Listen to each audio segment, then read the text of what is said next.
Hello student, welcome back to my channel my ideal class. Students, आज हम इस video में class 12th English Flamingo book से poetry के first lesson my mother at 66 poem के stanza based question answer पढ़ेंगे। और students, इसके पहले हमने इसका हिंदी एक्सप्लेनेशन और सेंट्रल आइडिया पढ़ लिया है।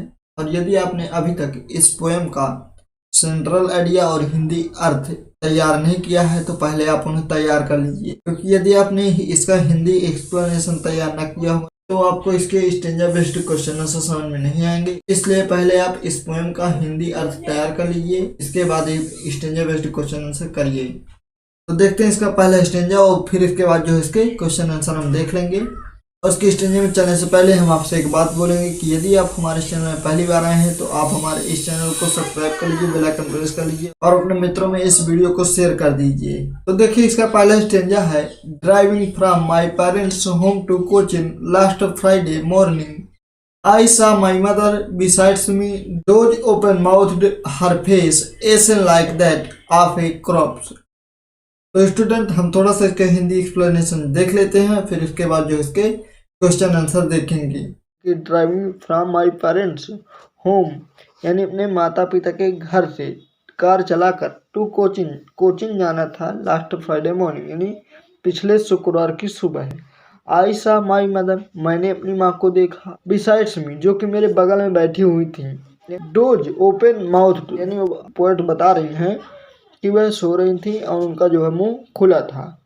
हर फेस यानी उनका चेहरा, ashen like that of a corpse, तो पोएट बताती हैं कि हर फेस एसन कि उनका जो चेहरा था बिल्कुल ही बेरंग हो गया था, like that of a corpse यानी एक लाश के समान। तो जैसे कि आपने इसका हिंदी अर्थ देखा और आपको समझ में भी आया होगा, और यदि अभी भी नहीं आया है तो आप जो इसका हिंदी एक्सप्लेनेशन वाला वीडियो शुरू से देख लीजिए, क्योंकि मैंने इसके कटे हुए क्लिप लगाए हुए हैं इसमें, ताकि आपको थोड़ा सा इस स्टेंजा के बारे में नॉलेज हो जाए। तो हम जल्दी से अब इस स्टेंजा के क्वेश्चन आंसर देख लेते हैं। और इस स्टेंजा का पहला क्वेश्चन है कि who is writer of this poem, यानी कि इस पोएम के राइटर कौन है। इस क्वेश्चन में आपसे ये भी पूछ सकता है कि who is poet of this poem, कि इस पोएम के पोएट कौन है। और ये क्वेश्चन तो आपको यहाँ दिया ही है कि who is writer of this poem, कि इस पोएम के राइटर कौन है, राइटर यानी लिखने वाले कौन है। तो जैसे कि आपको पता है कि इस पोएम की जो पोएटेस हैं यानी राइटर हैं वो हैं कमला दास। तो आप इसका आंसर लिखेंगे कि Kamala Das is a writer of this poem, यानी कि ये जो स्टेंजा आया हुआ है, ये पोएम आपकी आई हुई है, यानी जो इसकी जो लाइनें दिए हुए हैं, इन लाइनों की या इस पोएम की या फिर इस स्टेंजा की जो राइटर हैं यानी पोएटेस हैं वो हैं Kamala Das. Kamala Das is the writer of this poem, यानी कमला दास इस पोएम की राइटर हैं यानी लिखने वाली हैं। और दूसरा क्वेश्चन दिया है कि हर face ashen like that of a corpse, यानी कि उनका जो है चेहरा एक लाश की तरह क्यों दिखाई दे रहा था। Point out figure of speech in the above lines, यानी कि ये जो लाइन आई हुई है हर face ashen like that of a corpse, इसमें हमें जो फिगर ऑफ स्पीच यानी अलंकार पहचान के बताना है कि इस स्टेंजा की जो लाइन है इसमें जो है कौन सा अलंकार आया है। तो आपने पढ़ा होगा कि जो फिगर ऑफ स्पीच है इंग्लिश में वो आपके 7 ठो हैं, और उस 7 अलंकार जो है आपने पढ़ लिए होंगे, और यदि ना पढ़ा हो तो पढ़ लीजिए। और यदि समय बचता है कोर्स कराते कराते तो हम इस चैनल में भी करवा देंगे। वैसे हम थोड़ा सा आपको बता दे रहे हैं कि फिगर ऑफ स्पीच आपके कोर्स में हैं कितने। तो वो हैं आपके simile, metaphor, personification, hyperbole, apostrophe, onomatopoeia, oxymoron. इस तरह से आपके 7 फिगर ऑफ स्पीच हैं। तो उन्हीं में से ये आपका जो है एक अलंकार है, जैसे कि लाइन दी है कि हर फेस ऐसे like that of a corpse. तो जो अलंकार आपका सिमिल होता है, जिसे आप सिमिली भी बोलते हैं, तो उसको पहचानने वाले 3-4 शब्द होते हैं, जैसे कि लाइक, एज, सो, सच, इस तरह के। तो वहां पर यानी जिन लाइनों में ये शब्द आते हैं वहां पर आपका सिमिल अलंकार होता है। इसलिए इसका आंसर होगा आपका कि simile figure of speech is used in the above lines, यानी इस लाइन में सिमिल अलंकार प्रयोग किया गया है, इसलिए आपका आंसर यहाँ पे होगा सिमिल। या फिर आप डायरेक्ट लिख सकते हैं कि सिमिल है आप ये ना लिखें तो भी चलेगा कि figure of speech in used in the above lines, ये लिखें भी तो भी चलेगा, ना लिखें तो भी सही है। मेन ये कि इस लाइन पर जो है आपका सिमिल अलंकार है। और तीसरा क्वेश्चन हमने यहाँ पे लिखा है कि हु वाज ड्राइविंग, यानी कौन कार चला रहा था। तो आपने हिंदी अर्थ में भी देखा है कि जो पोएटेस थी यानी कमला दास थी वही जो है कार चला रही थी। तो इसका आंसर हम इस तरह लिखेंगे कि the poetess Kamala Das was driving, यानी हमें हु हटा देना है क्वेश्चन से, और हु हटाने के बाद आप जो है डायरेक्ट भी कमला दास लिख सकते हैं। और यदि आप और अच्छा लिखना चाहें तो आप लिख सकते हैं कि the poetess Kamala Das was driving, की यानी कि जो पोएटेस कमला दास हैं यानी कवित्री कमला दास है वही कार जो है चला रही हैं। और चौथा क्वेश्चन हमें लिखा है कि who was sitting besides the poetess, यानी कि पोएटेस यानी कि जो कमला दास थी उनके बगल में कौन बैठा हुआ था। जैसा कि आपने इसके हिंदी अर्थ में भी देखा है कि उनकी जो माँ है वो कार की बगल वाली सीट में पोएटेस की यानी कमला दास के बगल में बैठी हुई हैं। तो इसका आंसर हम इस तरह लिखेंगे कि the poets mother was sitting beside sir, यानी कवित्री की माँ बगल में बैठी हुई हैं। तो इस तरह से आपका पहले स्टेंजा के 4 क्वेश्चन हो गए, और ये चारों क्वेश्चन हमने अपने आप से बनाए हुए हैं क्योंकि आपकी बुक में दिए नहीं हैं और किसी किसी बुक में दिए भी हैं, लेकिन जो बुक हमारे पास है उसमें फिलहाल अभी जो क्वेश्चन आंसर दिए नहीं है, तो ये हमने बनाए हुए हैं। और यदि आपके पास कोई दूसरी क्वेश्चन बैंक है या फिर बुक है तो आप उनसे भी ये स्टेंजा बेस्ड क्वेश्चन आंसर तैयार कर सकते हैं, क्योंकि आपके एग्जाम में निश्चित ही एक स्टेंजा आना है, इसलिए आप इन्हें तैयार करते चलिए। तो स्टूडेंट्स ये थे आपके स्टेंजा नंबर फर्स्ट के क्वेश्चन आंसर 4, और अब चलते हैं हम दूसरे स्टेंजा के क्वेश्चन आंसर पर। और दूसरे स्टेंजा के क्वेश्चन आंसर पर चलने से पहले हम आपसे एक बात बोलेंगे कि यदि आप हमारे चैनल में पहली बार आए हैं और इस वीडियो को देख रहे हैं और यदि आपको कुछ भी इससे समझ में आ रहा है तो आप हमारे इस चैनल को सब्सक्राइब कर लीजिए, बेल आइकन प्रेस कर लीजिए और अपने मित्रों में इस वीडियो को अवश्य शेयर कर दीजिए। और इस पोएम का दूसरा स्टेंजा है pine and realised with that she was an old as she looked but soon put that thought away. तो स्टूडेंट हम इसका भी थोड़ा हिंदी एक्सप्लेनेशन देख लेते हैं और फिर इसके बाद इसको इस स्टेंजा के भी क्वेश्चन आंसर देखेंगे। Pain and realised with that she was as old as she looked, कि मैंने इन कष्ट के साथ एहसास किया कि वह जितनी बूढ़ी दिखाई देती हैं उतनी बूढ़ी हो गई हैं। But soon put that thought away, परंतु शीघ्र ही उन विचारों को मैंने अपने मन से दूर कर दिया। तो जैसा कि आपने इसके अभी हिंदी एक्सप्लेनेशन में देखा और हमें उम्मीद है कि आपको समझ में आया होगा। ये तो बड़ा बताया जा रहा है, और यदि आपको अभी भी समझ में नहीं आ रहा तो अब फिर से हम ये बात आपसे बोल रहे हैं कि आप इसके हिंदी एक्सप्लेनेशन वाले वीडियो में जाइए और देख लीजिए, तो आपको ये पैसेज और ये हिंदी अर्थ भी अच्छी तरह से समझ में आ जाएगा। तो जल्दी से हम इस स्टेंजा के भी क्वेश्चन आंसर देख लेते हैं। और इस स्टेंजा का पहला क्वेश्चन दिया है हु वाज फीलिंग पेन, यानी कि दुख कौन महसूस कर रहा था। तो आपने अभी इसके हिंदी एक्सप्लेनेशन में पढ़ा कि जो पोएटेस कमला दास थी वो जो है दुख को महसूस कर रही थी। तो इस क्वेश्चन का आंसर हम इस तरह लिखेंगे कि the poetess Kamala Das was feeling pain, यानी कि जो पोएटेस कमला दास हैं वो जो है दुख को महसूस कर रही थी। और वो जो दुख क्यों महसूस कर रही थी, क्योंकि उनकी जो माँ थी वो 66 वर्ष की हो चुकी हुई थी और उन्हें जो है ये डर बना था कि मैं अगली बार जो है इनसे मिलने आऊंगी तो शायद ये जीवित रहेंगी कि नहीं रहेंगी। तो उन्हें यही डर था और इसीलिए वो जो है दुख महसूस कर रही थी। और इसीलिए हम आपसे बार बार बोलते हैं कि यदि आपने इसका हिंदी अर्थ तैयार किया होगा, वीडियो देखा होगा तो आपको ये समझ में आ रहा होगा, और यदि न देखा होगा तो क्लिप तो हमने लगा दी है वीडियो की थोड़ी सी, लेकिन इसमें समझ में कम आ रहा होगा। तो इसलिए आप जो है इसके पहले हिंदी एक्सप्लेनेशन वाले वीडियो को देख लीजिए, फिर इसको देखिए, तो आपको ज़्यादा ही समझ में आएगा और ये आपको दोबारा देखने की जरूरत नहीं पड़ेगी। तो जल्दी से हम इसका दूसरा क्वेश्चन भी देख लेते हैं। हु लुक्ड ओल्ड, यानी कि बूढ़ा कौन दिख रहा था। तो आपको पता है कि बूढ़ी जो पोएटेस की मदर दिख रही थी, तो हम इसका आंसर लिखेंगे poetess mother was looked old, यानी कि पोएटेस यानी जो कवित्री थी कमला दास उनकी माँ बूढ़ी दिख रही थी। तो स्टूडेंट आपको ये दूसरा स्टेंजा भी समझ में आ रहा होगा। और इसका जो तीसरा क्वेश्चन देख लेते हैं जल्दी से। और तीसरा क्वेश्चन दिया है कि she was as old as looked point out figure of speech, यानी वह इतनी बूढ़ी हुई थी जितनी बूढ़ी वह दिखती थी। इस लाइन में जो है आप फिगर ऑफ स्पीच बताइए। तो अभी हमने आपको पीछे जो है फिगर ऑफ स्पीच बताया है कि फिगर ऑफ स्पीच आपके कोर्स में कितने हैं, और उसके आंसर में हमने लिखा है कि simile figure of speech used in the above lines, यानी कि जो ये लाइन है इस लाइन में सिमिल अलंकार जो है प्रयोग किया गया है। और ये क्यों किया गया है? क्योंकि इस लाइन में एज ओल्ड एज शब्द आया है, यानी एज शब्द आए हुए हैं, और उसके बारे में हमने इसके पहले थोड़ा सा बताया हुआ है। यानी जिस लाइन में आपका एज या फिर लाइक एज आ जाए उस लाइन में आपका सिमिल अलंकार होता है, इसलिए इसका आंसर हमने simile figure of speech used in the above lines, यानी कि लिखा है कि सिमिल अलंकार इस लाइन में प्रयोग किया गया है। तो स्टूडेंट, हमें उम्मीद है कि आपको इस क्वेश्चन का आंसर भी बढ़िया समझ में आया होगा, और यदि आप वीडियो को स्किप ना कर रहे होंगे तो अवश्य ही आ रहा होगा, और यदि आप भगा भगा के देख रहे हैं तो हो सकता है कि समझ में ना आया हो।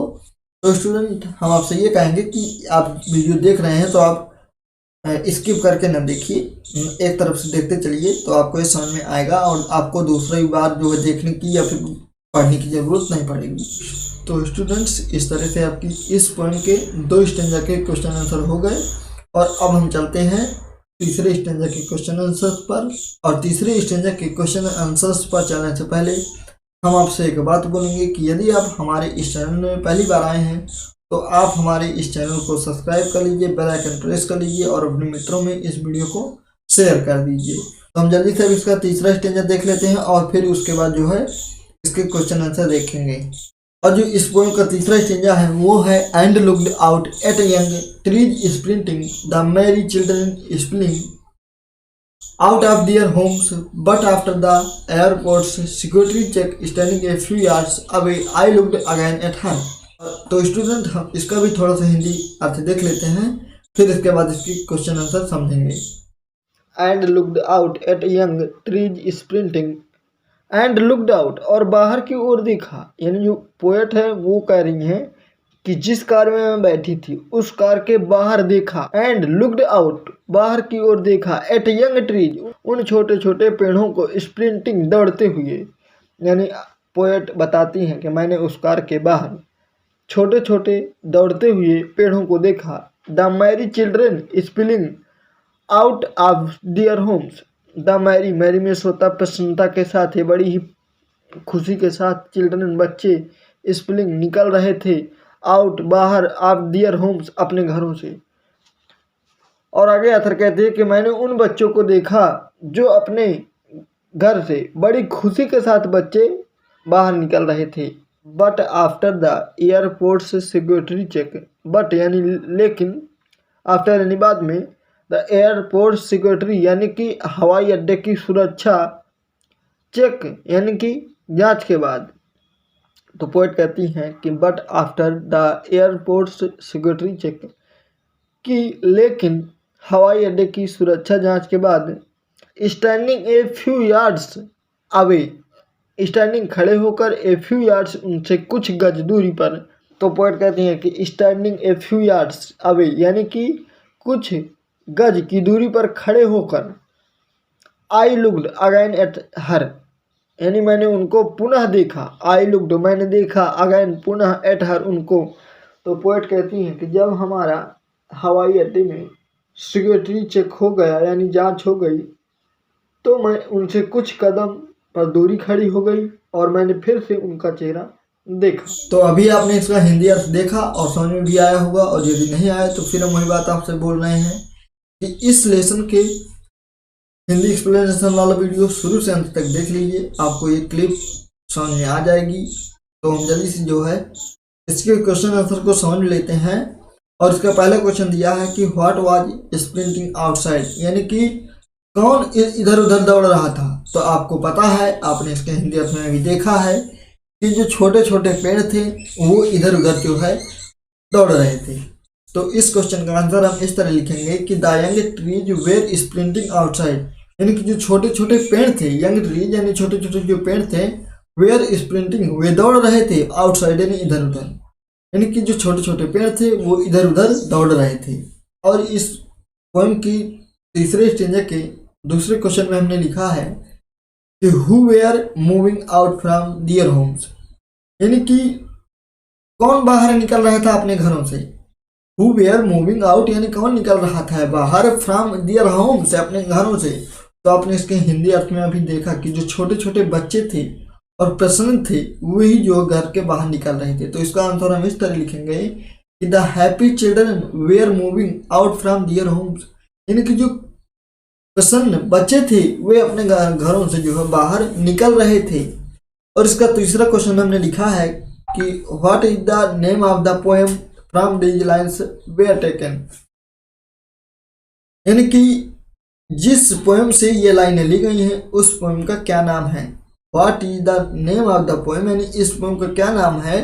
From these lines where taken, जिससे ये लाइनें जो है ली गई हैं, यानी कि जो स्टेंजा आपका आया हुआ है ये किस पोएम का आया हुआ है। तो आपको पता है कि ये जो पोएम है हमारी उसका नाम है माई मदर एट 66। तो इसका आंसर हम इस तरह लिखेंगे कि the name of the poem is, यानी कि इस पोएम का नाम है माई मदर एट 66। और इस तरह से आपके तीसरे स्टेंजा का तीसरा क्वेश्चन का आंसर भी हो गया। और अब हम जल्दी से देख लेते हैं इस स्टेंजा के चौथे क्वेश्चन को।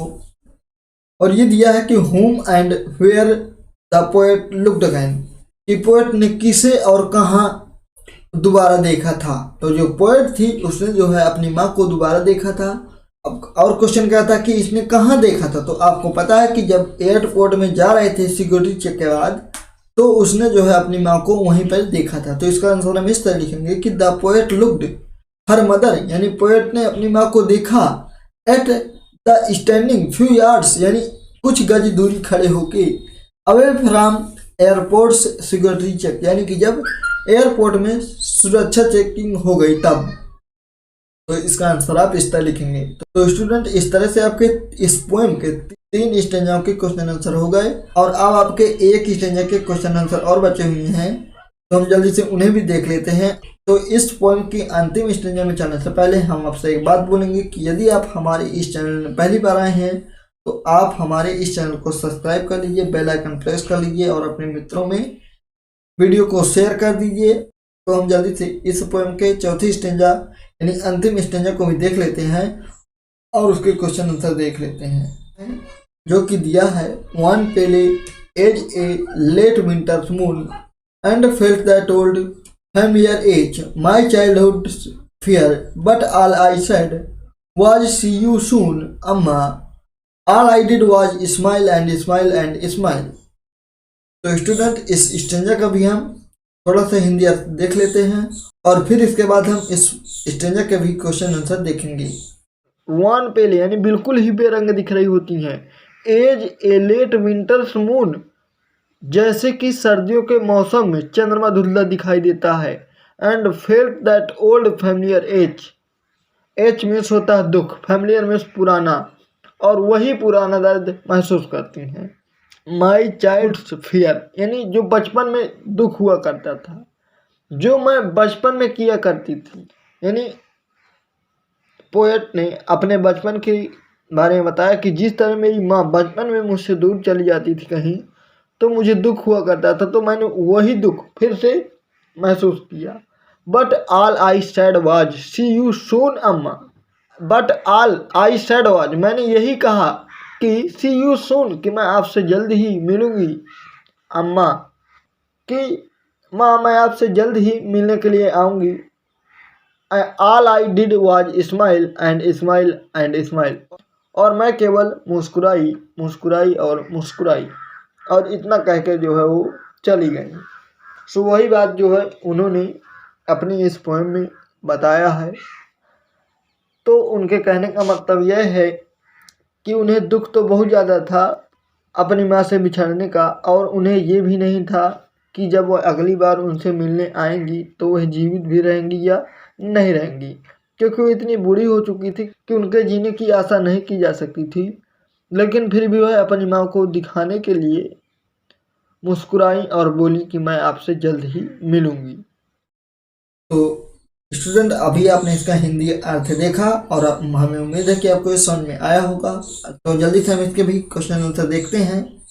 और इसका पहला क्वेश्चन हमने लिखा है कि wan pale as a late winter's moon point out figure of speech in above lines, यानी कि जो लाइन दी हुई है wan pale as a late winter's moon, इस लाइन में जो है फिगर ऑफ स्पीच कौन सा है। तो आप देख रहे हैं इस लाइन में कि एज का प्रयोग फिर से किया गया है, तो आपको तुरंत इसका आंसर पता चल गया होगा कि इस लाइन में भी सिमिल अलंकार है। तो इसलिए हमने इसका आंसर जो लिखा है कि simile figure of speech in used in above lines, यानी कि इस लाइन में सिमिल अलंकार प्रयोग किया गया है। और इस स्टेंजा का दूसरा क्वेश्चन हमने लिखा है कि from which the mother's face was compared, यानी कि जो स्टेंजा आया हुआ है इस स्टेंजा में माँ के चेहरे की तुलना किससे की गई है। कंपेयर्ड मीन्स होता है तुलना करना।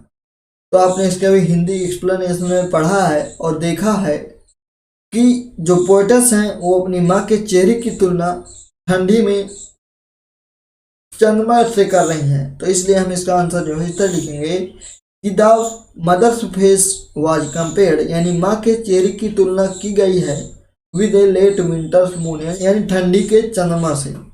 और इसका तीसरा क्वेश्चन है कि व्हाट डिड द पोएट से टू हर मदर, यानी कि पोएट अपनी माँ से क्या कहती हैं। तो उन्होंने यही कहा था ना कि माँ मैं आपसे जो है जल्द ही मिलूंगी। तो इसका आंसर आप इस तरह लिखेंगे कि the poetess said to her mother, यानी पोएटेस ने यानी कवित्री ने अपनी माँ से कहा कि सी यू सुन अम्मा, कि मैं आपसे जल्द ही मिलने आऊंगी अम्मा। इस तरह से आपके 3 क्वेश्चनों के आंसर हो गए और अंतिम स्टेंजा का अंतिम क्वेश्चन का आंसर बचा हुआ है, तो हम जल्दी से उसको भी समझ लेते हैं।